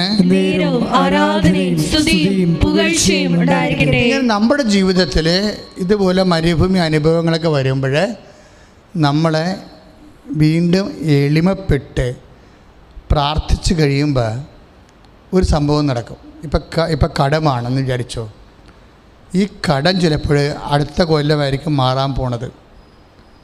അല്ലെങ്കിൽ വീട് ചിലപ്പോൾ നമുക്ക് 1.5 കൊല്ലം കഴിഞ്ഞായിരിക്കും കിട്ടാൻ പോണത്. ഓയിട്ട് ചിലപ്പോൾ അടുത്തതിൻ്റെ പിന്നത്തെ എഴുത്തിനായിരിക്കും കിട്ടാൻ പോണത്. അപ്പോഴേ ഈ സമയം വരെ നമുക്ക് ജീവിക്കണ്ടേ, സങ്കടമില്ലാതെ ജീവിക്കണ്ടേ? ഇതിന് ഈ അനുതാപത്തിൻ്റെ കൂടെ പ്രാർത്ഥനകൾ കൂടി എളിമപ്പെട്ട് പ്രാർത്ഥന കൂടി വരുമ്പോൾ ദൈവം ഒരുതരം അഭിഷേകം തരും, സർവൈവ് ചെയ്യാനുള്ള ആ വിഷയം സർവൈവ് ചെയ്യാനുള്ള അഭിഷേകം തരും. അച്ഛൻ മനസ്സിലായി നിങ്ങൾക്ക്? ഇപ്പം ആ ചേച്ചി വാടകയ്ക്ക് താമസിക്കുകയാണ്, സ്ഥലം വിറ്റ് മാറുന്നില്ല. ആ സ്ഥലം വിറ്റ് മാറുന്നവർ 6 മാസം അവർ സർവൈവ് ചെയ്തിട്ടുണ്ട്. 6 മാസം സർവൈവ് ചെയ്യുമ്പോൾ അവർ ഒരു കുഞ്ഞു പ്ലോട്ട് അവർക്ക് ഇന്നുവരെ വിൽക്കാത്ത വിറ്റിട്ട് കുറച്ച് കാശ് കിട്ടി കുറച്ച് പിടിച്ച് നിന്നായിരുന്നവർ. അതായത് ഒരു ഇടക്കാല ആശ്വാസം ദൈവം തരും എന്ത് വിഷയത്തിലും. അത് എപ്പോഴും നമ്മൾ ശ്രദ്ധിക്കണം. ഇതുപോലെ തന്നെയാണ് ചില സമയത്ത് ഇടക്കാല ആശ്വാസം തന്നില്ലെങ്കിലും നിങ്ങളുടെ വിഷയത്തെ അതിൻ്റെ അഗ്നി നിങ്ങളെ ആഘാതം പൊള്ളിക്കാത്ത രീതി കൊണ്ടുപോകും. അതിന് ആന്തരിക അഭിഷേകം എന്ന് പറയും. കടമുണ്ട്, പക്ഷേ പണ്ടത്തെ പോലുള്ള പേടിയില്ല. മനസ്സിലായില്ലേ? കടമുണ്ട്, പക്ഷേ പണ്ടത്തെ പോലെ പേടിയില്ല. രോഗമുണ്ട്, പണ്ടത്തെ പോലെ ഉത്കണ്ഠയില്ല. ഇതിന് ആന്തരിക അഭിഷേകം എന്ന് പറയണത്. ഇത് എളിമപ്പെട്ടിട്ട് പ്രാർത്ഥിച്ച് പശ്ചാത്താപം ചെയ്യുമ്പോഴാണ് ഇത് കിട്ടണത്. പറഞ്ഞ മനസ്സിലായ? ഒരു വ്യക്തി ആ പാപത്തിലെ ഒരു വിഷയത്തിൽ പശ്ചാത്താപം ചെയ്യുകയും ആ വ്യക്തി എളിമപ്പെട്ട് കഴിയുമ്പോഴാണ്, ഈ എളിമയും പശ്ചാത്താപവും കൂടി വരുമ്പോഴാണ് ഇവന് ആന്തരിക അഭിഷേകം കിട്ടണത്. കാര്യം എന്താ സംഭവിച്ചു കഴിഞ്ഞാൽ, ഇങ്ങനെ കുറേ സാക്ഷ്യങ്ങൾ നമ്മുടെ ബൈബിളിൽ ഒരു രസകരമായൊരു വചനമുണ്ട്. ഈ നിയമാവർത്തനമാണ് 8:4. അതായത് ഈ 40 സംവത്സരം നിങ്ങളുടെ വസ്ത്രങ്ങൾ പഴകി കീറിപ്പോവുകയോ കാലുകൾ വിങ്ങുകയോ ചെയ്തില്ല. ഇത് ഭയങ്കര സംഭവമാണ്. ഇതാണ് അഭിഷേകം എന്ന് പറയണത്. 40 സംവത്സരം എടുക്കും അവരെടുത്താൻ. പറഞ്ഞാൽ അതായത് ഇത് നിയമാവർത്തനം 8:4. ഈ 40 സംവത്സരം നിങ്ങളുടെ വസ്ത്രങ്ങൾ പഴകി കീറിപ്പോവുകയോ കാലുകൾ വിങ്ങുകയോ ചെയ്തില്ല. പിതാവ് പുത്രൻ എന്ന പോലെ നിങ്ങളുടെ ദൈവമായ കർത്താവ് നിങ്ങൾക്ക് ശിക്ഷണം നൽകുമെന്ന് ഹൃദയത്തിൽ ഗ്രഹിക്കുവിൻ. ശിക്ഷണമെന്ന് പറയുമ്പോൾ പരിപാലന കൂടിയുണ്ട്. പരിപാലന കൊണ്ട് 40 സംവത്സര സമയമുണ്ട്. ചില വിഷയങ്ങൾക്ക് അതിൻ്റേതായിട്ടുള്ള സമയമെടുക്കും. ഉടമ്പടി സമയച്ചുരുക്കത്തിൻ്റെ പ്രാർത്ഥനയാണെന്ന് ഞാൻ പറഞ്ഞു. എങ്കിലും ചില വിഷയങ്ങൾ അതിൻ്റേതായിട്ടുള്ള സമയമെടുക്കും. സമയമെടുക്കുക എന്ന് വെച്ച് കഴിഞ്ഞാൽ, ഇപ്പോൾ ഉദാഹരണത്തിന് നമ്മളൊരു വാഴ വെച്ചു ഇല്ലേ? വാഴ കുലക്കണമെങ്കിൽ 6 മാസം എടുക്കും. അത് പഴുക്കണമെങ്കിൽ ചില പടച്ചിയാണെങ്കിൽ 6 മാസം എടുക്കും. ചാരക്കാളി 6 മാസം, പൂവനാണെങ്കിൽ 4 മാസം. ഇങ്ങനെ ഞാലിപ്പൂവനാണെങ്കിൽ 4-5 മാസം. എൻ്റെ നാച്ചുറൽ ടൈമാണത്. ചില വിഷയങ്ങൾ നാച്ചുറൽ ടൈമുണ്ട്. അപ്പോൾ നാച്ചുറൽ ടൈം ഉണ്ടെങ്കിലും നമ്മൾക്ക് ഭയങ്കര തകർച്ചയും പ്രയാസവുമാണ്. അപ്പോൾ ഈ പിതാക്കന്മാർക്ക് 40 സംവത്സരം എടുത്താൽ മാത്രമേ ആ ഒരു വാഗ്ദാന നാട്ടിൽ എത്തത്തുള്ളൂ. ക്ലിയർ അല്ലേ? ഒരൊറ്റ ദിവസം കുറക്കാൻ പറ്റത്തില്ല അതിൻ്റെ നിന്ന്. പക്ഷേ ദൈവം എന്തു ചെയ്യും? ഈ 40 ദിവസം ആന്തരികാഭിഷേകം കൊടുക്കും. ഇതാണ് സംഭവം. ഞാൻ പറഞ്ഞില്ല, ആന ചെരിഞ്ഞാലും 10000, നിന്നാലും 10000. പ്രാർത്ഥന നിങ്ങളത് ഡയറക്റ്റ് കേട്ടില്ലെങ്കിലും ഈ പ്രാർത്ഥന കൊണ്ട് ഉദ്ദേശിക്കുന്ന മേഖലകളിൽ ദൈവം പ്രവർത്തിച്ചിരിക്കും. അതാണ് പറയണത്. എന്താ പറയണത്? ഈ 40 സംവത്സരം നിങ്ങളുടെ വസ്ത്രങ്ങൾ പഴകി കീറിപ്പോവുകയോ കാലുകൾ വിങ്ങുകയോ ചെയ്തില്ല. ഞാൻ പണ്ടേ ഒരു തീരദേശ മാർച്ച് നടത്തിയായിരുന്നു. കേരളം തീരദേശം മധ്യയുഗമാക്കണമെന്ന് പറഞ്ഞ് 93 തിരുവനന്തപുരം വരെ നടന്നു. അമ്പലപ്പുഴ ചെന്നപ്പോൾ ആ സമരം തീർന്ന്. കാര്യം ആൻ്റണി അന്ന് മുഖ്യമന്ത്രിയായിരുന്നു. ഒരു തീരുമാനം എടുത്ത കാരണം ഞങ്ങൾ അവസാനിപ്പിച്ച് പിന്നെ വണ്ടിക്കാണ് പോയത്. ചാരാൻ നിരോധിക്കാൻ തീരുമാനിച്ചു. പക്ഷേ ഞാൻ പള്ളിത്തോട്ടിൽ നിന്നാണ് നടന്നത്. 3 ദിവസം കൊണ്ട് നടന്നിട്ടാണ് അമ്പലപ്പുഴ എത്തിയത്. ഭയങ്കര സ്വീകരണവും ഭയങ്കര സമരവും ഒക്കെ ആയിട്ട് സമരമുഖത്തിൽ നിന്നാണ് നടക്കുന്നത്. 10,000 നൂറുകണക്കിന് ആൾക്കാർ ഈ വഴിനീളം നിൽക്കുന്നുണ്ട് ഞങ്ങൾക്ക് ഇത് തരാൻ, അഭിവാദനം അർപ്പിക്കാൻ വേണ്ടി. പക്ഷെ അത്രയും ശക്തമായിരുന്നു അന്നത്തെ സമര രീതികൾ. പക്ഷേ എൻ്റെ കാല് വിങ്ങിപ്പോയായിരുന്നു. എല്ലാ ദിവസവും നടന്നു കഴിഞ്ഞിട്ട് ഞാൻ പെങ്ങളുടെ വീട്ടിൽ വന്ന് ചൂടുവെള്ളത്തിൽ അമ്മച്ച് കുഴമ്പ് പുരട്ടി തന്നിട്ട് അവിടെ കാല് ആ വിങ്ങൽ മാറ്റിയിട്ടാണ് പിറ്റേ ദിവസം നടക്കുന്നത്. ഒരു ദിവസം നടന്നാൽ പോലും കാല് വിങ്ങിപ്പോവും. ഇവിടെ അതാണ് എനിക്ക് കാല് വിങ്ങൽ എന്താണെന്ന് എനിക്ക് അറിയാൻ പറ്റും. പിറ്റേ ദിവസം നടക്കാൻ പറ്റില്ല നമുക്ക്. ആ സ്ഥലത്താണ് ഇത് പറയണത്. ഈ 40 സംവത്സരം നിങ്ങളുടെ വസ്ത്രങ്ങൾ പഴകിപ്പോവുകയോ കാലുകൾ വിങ്ങുകയോ ചെയ്തില്ല. അപ്പോൾ ഒരു ടൈം നിങ്ങളുടെ ജീവിതത്തിന് ഒരാവശ്യമുണ്ട്. ഒരു കല്യാണത്തിന് ഇത്ര സമയം ആവശ്യമുണ്ടെങ്കിൽ, കൊച്ചുണ്ടാകാൻ ഇത്ര സമയം ആവശ്യമുണ്ടെങ്കിൽ, ജോലിക്ക് കിട്ടാൻ ഇത്ര സമയം ആവശ്യമുണ്ടെങ്കിൽ, അതിൻ്റെ ആവയും പുകയും നിങ്ങളെ ഏൽപ്പിക്കാതെ ദൈവം ആന്തരികമായിട്ട് പൊതിയും. അപ്പോൾ നിങ്ങൾക്ക് ഫീൽ ഫ്രീ ആവും. ആന്തരിക അഭിഷേകത്തിൻ്റെ ഏറ്റവും വലിയ സംഭവം ഫീൽ ഫ്രീ ആവും. അത് കുഴപ്പമില്ല, കർത്താവ് ചെയ്തോളൂ എന്ന് ഉള്ളിൽ കരുതും. ഇത് ഈ ആന്തരിക അഭിഷേകത്തിൻ്റെ ആൾരൂപമാണ് അമ്മ. അമ്മയ്ക്ക് എല്ലാ കാര്യത്തെക്കുറിച്ചും വ്യക്തമായ ഒരു ആന്തരിക അഭിഷേകങ്ങളുണ്ട്. അത് ദൈവം പിതാവിൻ്റെ മനസ്സനുസരിച്ച് ചെയ്യേണ്ട സമയത്ത് യുക്തമായി ചെയ്യും.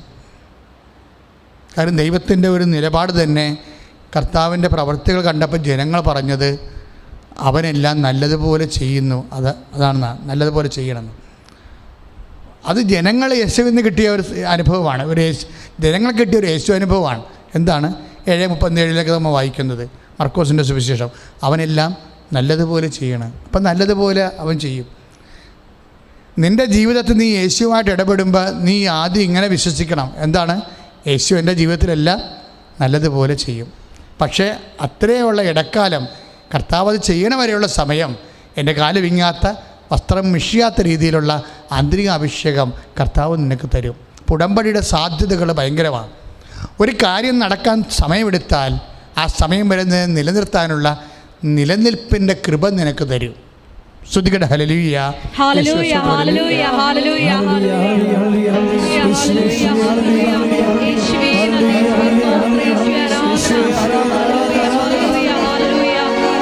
മഹത്വം, ആരാധന, ആരാധന. മാരക രോഗങ്ങളെ തീരാവേദികളെ യേശു ക്രിസ്തു ഉന്നതമായ നാമത്തിൽ ഈ നിമിഷം കർത്താവ് തൊട്ട്, കർത്താവ് സ്പർശിച്ച് അവർക്ക് സൗഖ്യം നൽകട്ടെ എന്ന് പ്രാർത്ഥിക്കുന്നു. സ്തുതിക്കട്ടെ. ഹല്ലേലൂയ, ഹല്ലേലൂയ, ഹല്ലേലൂയ, ഹല്ലേലൂയ, ഹല്ലേലൂയ. ഞങ്ങളുടെ രോഗങ്ങൾ ഏറ്റെടുക്കുന്നതിനെ ഓർത്ത് നന്ദി പറയുന്നു. ഹല്ലേലൂയ, ഹല്ലേലൂയ. ഒരു സ്ഥാനമാണ് ഇന്ന് കർത്താവ് ശുശ്രൂഷ നൽകിയത്.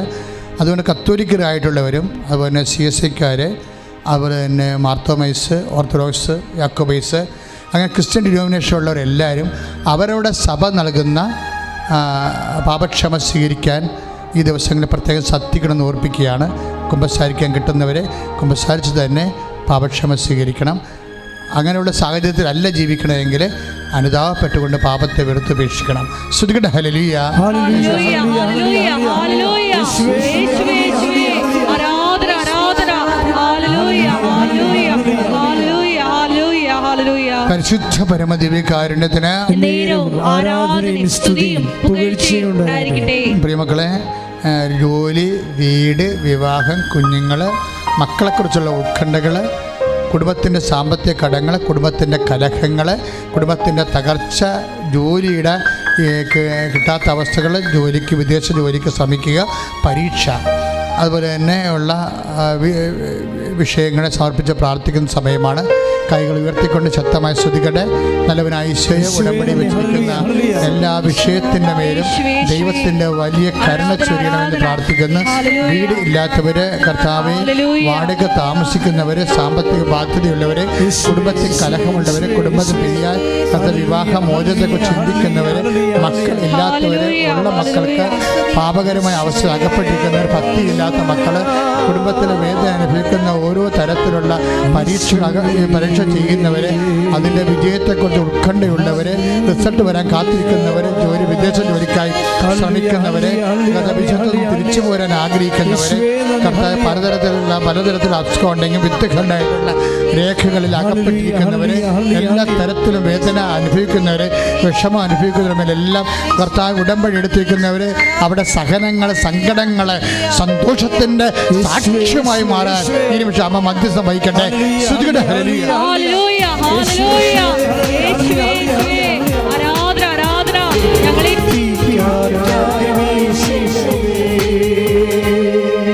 പ്രിയമുള്ളവരെ, മുട്ടനിക്കുക.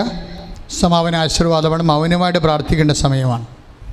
നിങ്ങൾ ഉടമ്പടി വിഷയങ്ങൾ ഉടമ്പടി ചെയ്യാനിരിക്കുന്നവർ, ഉടമ്പടി ചെയ്തവരും, ഓൺലൈനിൽ ഇപ്പോഴും ആരാധന കൂടിക്കൊണ്ടിരിക്കുന്നവർ അനുഗ്രഹിക്കുന്ന സമയമാണ്. കർത്താവ് അനുതാപത്തിൻ്റെ വലിയ മേഖലകൾ കർത്താവ് വെളിപ്പെടുത്തിയായിരുന്നു. പശ്ചാത്താപത്തിൻ്റെ ആവശ്യത വ്യക്തമാക്കിയായിരുന്നു. എങ്ങനെയാണ് കൃപാസം മാതാവും പശ്ചാത്താപവുമായിട്ട് ബന്ധപ്പെട്ടിരിക്കുന്നത്, എങ്ങനെയാണ് സമയച്ചുരുക്കം ഉണ്ടാക്കുന്നത്, അതിന് അനുതാപവും പശ്ചാത്താപവും എന്തുമാത്രം സഹായിക്കുന്നു, അങ്ങനെയുള്ള വലിയ സ്വർഗീയ അടയാളങ്ങളാണ് ദൈവ മനസ്സാണ് വെളിപ്പെട്ടിരിക്കുന്നത്. അതുകൊണ്ട് തന്നെയാണ് ഈ ധ്യാനം ഇപ്പോൾ തീരുമ്പോൾ കർത്താവ് നിങ്ങൾ അനുഗ്രഹിച്ചിട്ടാണ് തീർച്ചയായിട്ടും ആശീർവാദം നൽകുന്നത്. മൗനമായി പ്രാർത്ഥിക്കുക. എന്തെങ്കിലും വിഷയമുണ്ടെങ്കിൽ, അടിയന്തരമായ വിഷയമുണ്ടെങ്കിൽ മൗനമായി പ്രാർത്ഥിക്കുക. എപ്പോഴും പ്രാർത്ഥിക്കാൻ കൃപയ്ക്കായി പ്രാർത്ഥിക്കുക. എളിമപ്പെടാൻ കൃപയ്ക്കായി പ്രാർത്ഥിക്കുക.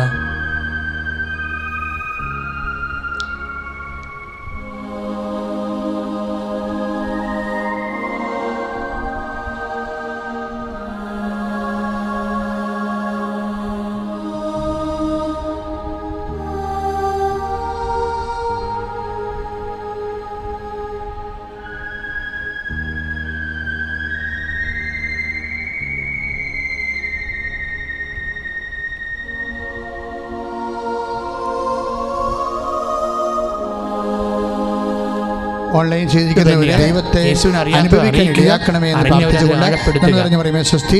മതമാറ്റവും ജ്ഞാനസ്ഥാനവും അങ്ങനെ ഒരു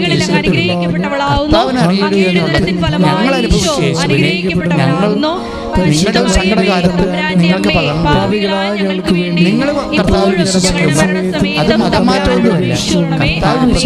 അത് ഈ ശുശ്രൂഷ മുഴുവൻ ഷെയർ ചെയ്തോളൂ. അത് മനുഷ്യരോടുള്ള സ്നേഹമുള്ള സമയം കർത്താവ് ഞങ്ങൾ സ്നേഹമാണ് ഞങ്ങൾ കർത്താവിനെ അറിയാത്തവരെ അറിയിക്കുവാൻ അറിഞ്ഞൊരു സുവിശേഷം ഡയറക്ടർ എന്ന നിലയിൽ.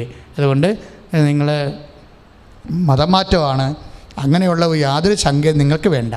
കാര്യം ഞങ്ങൾ പക്ഷേ ക്രിസ്തുവിനെ പറയും. കാര്യം ക്രിസ്തു ഞാൻ അനുഭവിച്ച ക്രിസ്തുവിനാണ് ഞാൻ പറയണത്, അല്ല നാട്ടുകാരനുഭവിച്ച ക്രിസ്തുവിനെ അല്ല.